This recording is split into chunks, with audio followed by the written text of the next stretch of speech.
I don't know, I've been woodworking for 4, maybe 5 years now, and I never made a cutting board.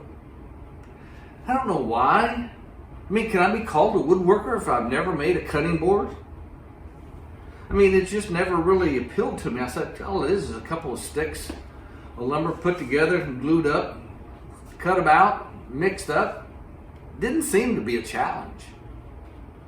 Didn't seem to be real woodworking where you made something like furniture or a table or something larger. Well, here it is. So let's take it out of the clamps and see what we're going to do next.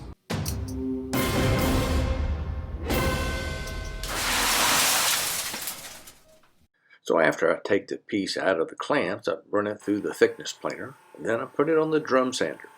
Why? Because a little bit of glue caused the planer to slip and not grip the board, so I had to sand off the glue first, and then I went back to the planer with it. So after putting it through the sander to get the glue off, I put it back on the planer to be able to get it nice and smooth, ready to cut the ends and cut the strips.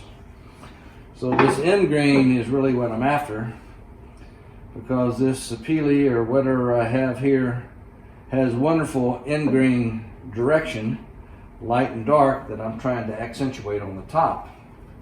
So before I cut that up, I glued up some end grain pieces that I'm going to make go opposite directions. When I cut my strips, I'll be able to line those up like that.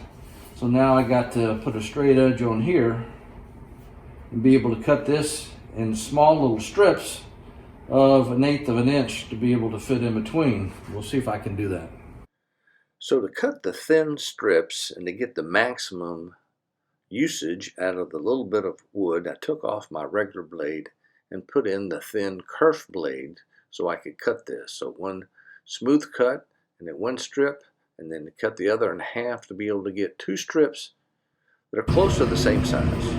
So I used the thin kerf blade to cut this first section off to square up the ends to see if I wanted to use that when I make my strip cuts, and I think I will. Nice clean cut. So this is the width of the cuts I want to make, because this end piece is going to go vertical. So I don't want my pieces to be any wider than that. So I've made a mark here on the edge and there, so I know how far to slide over my piece each time so I can make my cut.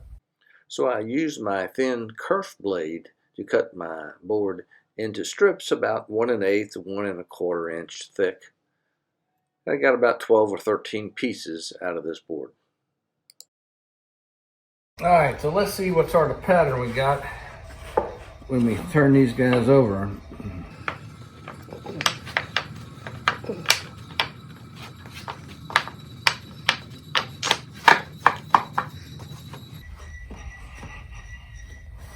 Looks pretty nice. All right, so let's try rotating every other one and see what we got.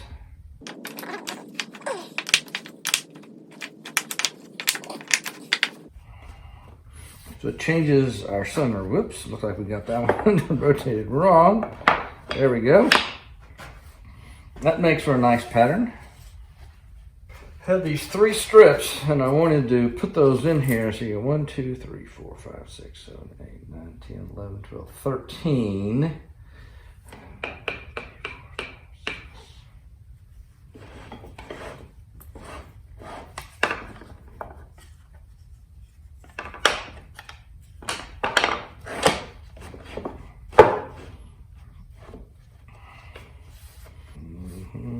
Kind of like that.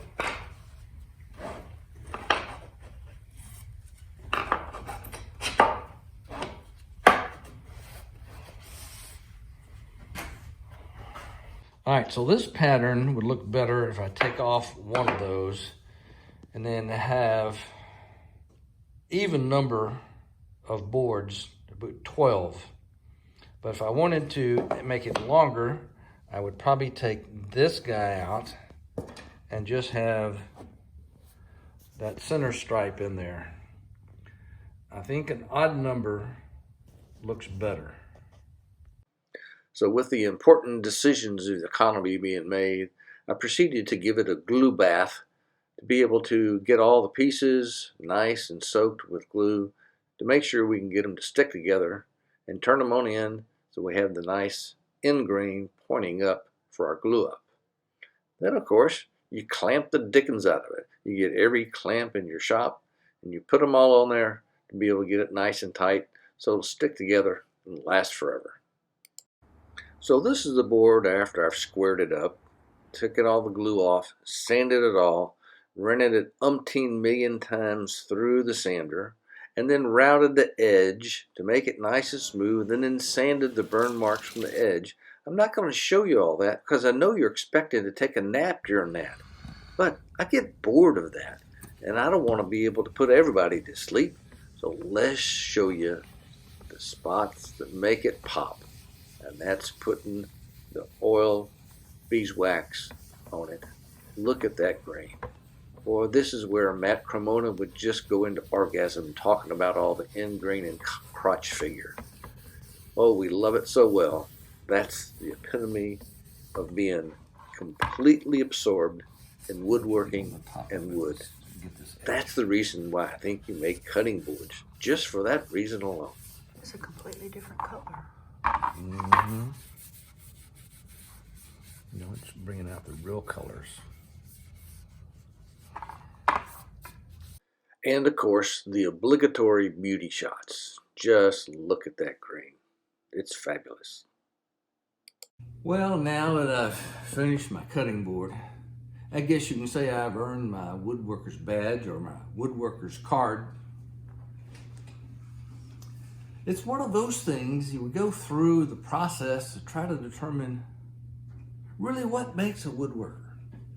So if you have a project that you've done or want to do you think it would qualify you to be a real woodworker, leave me a comment below as to what you think that project is. It could be a cutting board, it could be a piece of furniture, a table, it could be a whole menagerie of things. I want to know what projects make you classified to be a woodworker. That'd be interesting to see what other people think. And have you built it? Or do you have plans to build it? Here we go, a real woodworker's cutting board. So like this video, give me a thumbs up. Want to see more of our woodworking videos? Consider subscribing down below.